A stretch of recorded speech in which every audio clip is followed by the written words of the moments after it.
Shri Gayatri tours and travels Chardham Yatra complete travel plan. Ayodhya విరాళాల చోరీ కేసులో కీలక పరిణామం అయితే చోటు చేసుకుంది. ట్రస్ట్ చీఫ్ చంపత్ రాయ్ అనూహ్యంగా రాజీనామా అయితే చేశారు. పదవి నుంచి ట్రస్టీ అనిల్ మిశ్రా కూడా తప్పుకున్నారు. 8 మంది నిందితులను పోలీసులు అయితే అరెస్టు చేశారు. నిందితుల్లో చంపత్ రాయ్ డ్రైవర్ సన్నిహితుడైనటువంటి టిన్ను కూడా ఉన్నాడు. 200 కోట్ల రూపాయలకు పైగా విరాళాలు గల్లంతైనట్లుగా ఆరోపణలు అయితే ఉన్నాయి. యూపీ ప్రభుత్వానికి ఇప్పటికే ప్రాథమిక నివేదిక సిట్ అధికారులు అయితే ఇచ్చారు. శ్రీరామ జన్మభూమి తీర్థక్షేత్ర ట్రస్ట్ కంప్లైంట్ తో ఎఫ్ఐఆర్ అయితే నమోదైంది. అయితే నిందితులపై చోరీ, నమ్మక ద్రోహం, కుట్ర కేసులు కూడా నమోదైనట్లుగా కూడా తెలుస్తోంది. దీనికి సంబంధించి యోగి ఆదిత్యనాథ్ స్పందించారు. నిందితులు ఎవరైనా ఎంతటి వారైనా మీరు ఒక్క 15 రోజుల పాటు ఆగండి. ఎవరు నిందితులు, ఎంత కాజేశారు, దీనికి సంబంధించి అన్ని కూడా బయటకు వస్తాయి. ఎంతటి వారున్నా సరే వారిని ఖచ్చితంగా శిక్షిస్తాం. శిక్షకు వారు అర్హులు. ఎవరు కూడా ఎంతటి వారు ఉన్నప్పటికీ కూడా ఉపేక్షించేటువంటి పరిస్థితి అయితే లేదు అనేటువంటి మాట. బంగారం, వెండి, వజ్రాభరణాలు కూడా మాయమైనట్లుగా అయితే ఆరోపణలు ఉన్నాయి. ప్రస్తుతం 7 నుంచి 7.5 కోట్ల వరకు రికవరీ చేశాం, అంటే గుర్తించామని కూడా చెప్తున్నారు. రికవరీ కాకుండా నగదు కావచ్చు, లేకపోతే అక్రమాలు జరిగాయని అయితే కన్ఫర్మ్ చేస్తూ ఉన్నారు. రికవరీ చేయాల్సిన పరిస్థితి అయితే ఉంది చాలా వరకు కూడా. అయితే ఒకసారి ఆ డీటెయిల్స్ కూడా మనం చూద్దాము. కేంద్రంలో మోదీ నేతృత్వంలోని బీజేపీ ప్రభుత్వం ఎంతో ప్రతిష్టాత్మకంగా ఉత్తరప్రదేశ్లో అయోధ్య రామ మందిరాన్ని నిర్మించినటువంటి సంగతి అందరికీ తెలిసిందే. ఎంతో అంగరంగ వైభవంగా ఆలయ నిర్మాణం కావచ్చు, ఆలయాన్ని ఓపెన్ చేయడం కావచ్చు. ఆ సమయంలో పర్టికులర్ గా దేశవ్యాప్తంగా ట్రస్ట్ కు సంబంధించి విరాళాలని రామ జన్మభూమి తీర్థక్షేత్ర ట్రస్ట్ ఆహ్వానించింది. చిన్న పెద్ద అని తేడా లేకుండా చిన్న వ్యాపారి నుంచి బడా వ్యాపారవేత్తల వరకు కూడా ఎవరికి తోచినంత వారు ఎన్నో ఏళ్ల కళ సాకారం అవుతుంది. రాముడు జన్మించి నడయాడినటువంటి రామ జన్మభూమిలో రామాలయ నిర్మాణంలో చోటు చేసుకున్న వివాదం సద్దుమణిగి ఆలయం నిర్మితమవుతోంది. ప్రపంచం మొత్తం కూడా అయోధ్య వైపు తిరిగి చూసేలా ఆలయ నిర్మాణాన్ని చేపట్టింది తీర్థక్షేత్ర ట్రస్ట్. సో అయితే అప్పుడు దీనికి సంబంధించి విరాళాలని ఆహ్వానించినప్పుడు అపరిమితంగా ఆలయ నిర్మాణానికి అవసరమైన దానికన్నా 3 ఎక్కువగా వసూళ్లైంది. అప్పట్లో చెప్పినటువంటి మాట. ట్రస్ట్ కూడా మేము అనుకున్న దానికన్నా ఎక్కువగా విరాళాలు వచ్చాయి, కానీ ఆ విరాళాలని కాపాడటంలో కానీ, లెక్క చూడటంలో కానీ, ఆ విరాళాలని పట్టించుకోవడంలో కానీ తీర్థక్షేత్ర ట్రస్ట్ అధికారులు విఫలమయ్యారు. ఇది ప్రధానంగా వచ్చినటువంటి ఆరోపణ.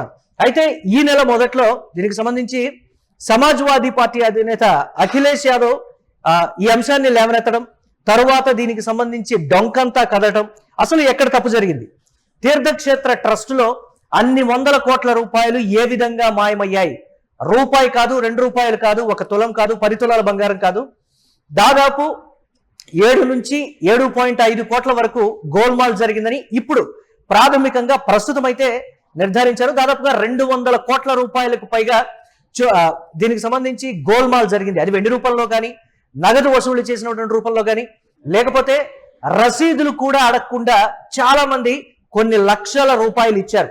సో ఈ ఆరోపణలు, ఈ పరిణామాలన్నీ జరుగుతున్నటువంటి సమయంలో రోజు 8 నుంచి 12 లక్షల రూపాయల లోపు వచ్చేటువంటి ఆదాయం ప్రస్తుతానికి 1 లక్ష రూపాయలకు పడిపోయింది.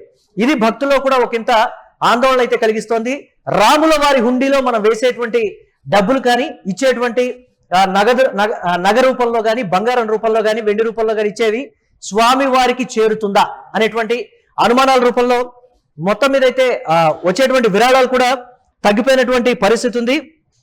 చంపత్ రాయ్ ట్రస్ట్ కు సంబంధించినటువంటి ఆయన కూడా రాజీనామా చేశారు. అలాగే అనిల్ మిశ్రా ట్రస్టీ సభ్యుడు, ఆయన కూడా రాజీనామా చేయడం జరిగింది. పోలీసులు సుదీర్ఘంగా వీరిని విచారిస్తున్నారు. అంటే దాదాపుగా రామ మందిరానికి వచ్చినటువంటి విరాళాల్లో కోట్ల రూపాయలు మాయమయ్యాయంటూ సమాజ్వాదీ పార్టీ అధ్యక్షుడు అఖిలేష్ యాదవ్ ఆరోపించడంతో మొదలైనటువంటి ఈ వివాదం దేశవ్యాప్తంగా పెద్ద ఎత్తున చర్చకైతే దారితీసింది.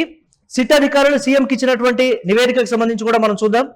అయోధ్య మందిర విరాళాల కుంభకోణంపై దర్యాప్తు జరిపిన సిట్ తన ప్రాథమిక నివేదికను ఆదివారం అయితే ముఖ్యమంత్రి యోగి ఆదిత్యనాథ్ కు సమర్పించినట్లుగా తెలుస్తోంది. అవకతవకలకు బాధ్యులైనటువంటి పలువురిని గుర్తించిన సిట్ వారి గురించి తన నివేదికలో నివేదించింది. అయితే ఇందులో దేవాలయ ట్రస్ట్ లో కీలక బాధ్యతలు చేపట్టిన వారెవరూ లేరని తెలిసింది. గత 6 రోజులుగా జరిపినటువంటి దర్యాప్తు గురించి క్లుప్తంగా ముఖ్యమంత్రికి అయితే వివరించింది ట్రస్ట్. అలాగే అయోధ్య మందిర విరాళాల కుంభకోణంపై దర్యాప్తు జరిగినటువంటి సిట్ ఇప్పటి వరకు 150 మంది అనుమానితుల్ని గుర్తించడం, వీరిలో 25 మంది నేరుగా ప్రత్యక్ష విచారణ ఎదుర్కొనేటువంటి అవకాశం కూడా ఉంది. అనుమానితులతో పాటు ట్రస్ట్ నిర్వాహకులు, ఆలయ సిబ్బంది ఎట్టి పరిస్థితుల్లో అయోధ్య వదిలిపోరాదు అనేటువంటి ఆదేశాలు కూడా జారీ అయ్యాయి. అయితే సిట్ బృందం ఇప్పటికే సిబ్బంది నియామకం, రికార్డుల నిర్వహణను నిశితంగా పరిశీలించడంతో పాటు దీర్ఘకాలంగా దీనికి సంబంధించి విధి నిర్వహణలో ఉన్న సెక్యూరిటీ సిబ్బంది ఎవరు, ఇతర ఉద్యోగుల వివరాలను కూడా సేకరించేటువంటి పనిలో పడింది. అలాగే ఆర్థిక రికార్డులు ఎలా నిర్వహిస్తున్నారు అంటే 200 కోట్ల రూపాయలకు పైగా గోల్మాల్ జరిగింది అన్నప్పుడు ఆర్థిక పరమైన నిర్వహణ సక్రమంగా ఉందా లేదా, ముందు అక్కడి నుంచి విచారణ అయితే మొదలైందన్నట్లుగా కూడా తెలుస్తోంది. అలాగే విరాళాలు, ఖరీదైన వస్తువులను ఎలా నిర్వహిస్తోంది, అధికారులను కూడా ఈ అంశాల మీద పర్టికులర్ గా ప్రశ్నించడం జరిగింది. శ్రీరామ జన్మభూమి తీర్థక్షేత్ర ట్రస్ట్ ప్రధాన కార్యదర్శి చంపత్ రాయ్, ట్రస్ట్ అనిల్ మిశ్రా, రామమందిర నిర్మాణ ఇన్ఛార్జ్ గోపాలరావులను సిట్ శుక్రవారం అయితే ఆలయ ప్రాంగణంలో 6 గంటల పాటు ప్రశ్నించడం కూడా సంచలనం రేపుతోంది. 5గురు ప్రధాన నిందితులు ఇచ్చినటువంటి సమాచారం మేరకు సిట్ ఇప్పటికే 2 కోట్లను స్వాధీనం చేసుకుంది. వీరు ప్రధానంగా విరాళాల లెక్కింపు సమయంలో ఈ అక్రమాలకు పాల్పడినట్లుగా గుర్తించింది. వారిలో ఒక వ్యక్తి ఇంటి నుంచి బంగారాన్ని కూడా స్వాధీనం చేసుకున్నారు. అలాగే మనం చూస్తూ ఉంటాం ఇలాంటి పెద్ద పెద్ద ఆలయాల్లో హుండీ లెక్కింపు కానీ లేకపోతే నగదు లెక్కించే సమయంలో అందులో బంగారం ఎంత వచ్చింది, వెండి ఎంత వచ్చింది, ఎంత మేర నగదు ఉంది అనే దానికి సంబంధించి సీసీ కెమెరా ఫుటేజ్ అనేది ఉంటుంది. బట్ ఈ కేసులో దానికి సంబంధించి తీగలాగితే ఈ డొంక కదిలినప్పుడు సీసీ కెమెరా ఫుటేజ్ మాయమైంది. ఇక్కడే ప్రధానంగా అనుమానాలు తలెత్తుతున్నాయి. అసలు ఎంత వచ్చింది, ఎంత చోరీ అయిందనే దానికి సంబంధించి కూడా ఒక దర్యాప్తు బృందం అయితే ప్రత్యేకంగా దృష్టి సారించినటువంటి పరిస్థితి అయితే ఉంది. అయితే కేజ్రీవాల్ ఆరోపించినటువంటి ఒక మాట, కుంభకోణంలో పెద్దల హస్తం, దీనికి సంబంధించి కూడా ఒక సంచలనం రేపుతోంది. అయోధ్య రామ మందిర విరాళాల కుంభకోణంలో ప్రముఖుల ప్రమేయం ఉందని ఆప్ జాతీయ కన్వీనర్ అరవింద్ కేజ్రీవాల్ ఆరోపించారు. వారి పేర్లను బయట పెట్టకపోతే ప్రభుత్వం కూలేటువంటి అవకాశం ఉంది. దేశవ్యాప్తంగా భారతీయ జనతా పార్టీ మీద ఒక మచ్చ ఏర్పడే ప్రమాదం ఉంది. కాబట్టి ఎట్టి పరిస్థితుల్లో దీనికి సంబంధించి డీటెయిల్స్ అయితే మీరు చెప్పాలి అనేటువంటి మాట. యోగి ఆదిత్యనాథ్ 15 రోజులు ఆగండి, అంతా కూడా నేను సరిచేస్తాను ఆయన ఇచ్చినటువంటి హామీ.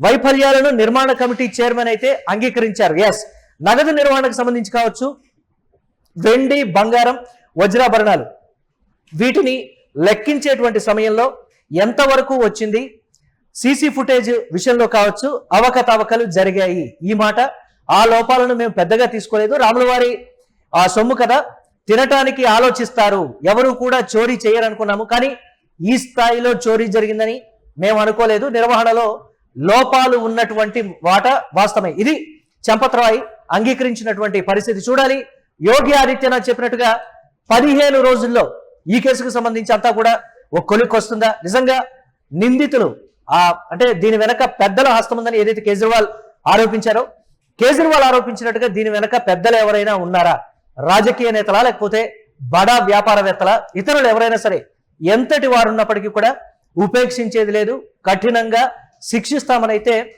యోగి ఆదిత్యనాథ్ చెప్తున్నారు. చూడాలి రాముల వారి సొమ్ముని రికవరీ చేస్తారా, నిజంగా రాముల వారి సొమ్ము తిన్నటువంటి వారు బయటకు వస్తారా లేదా.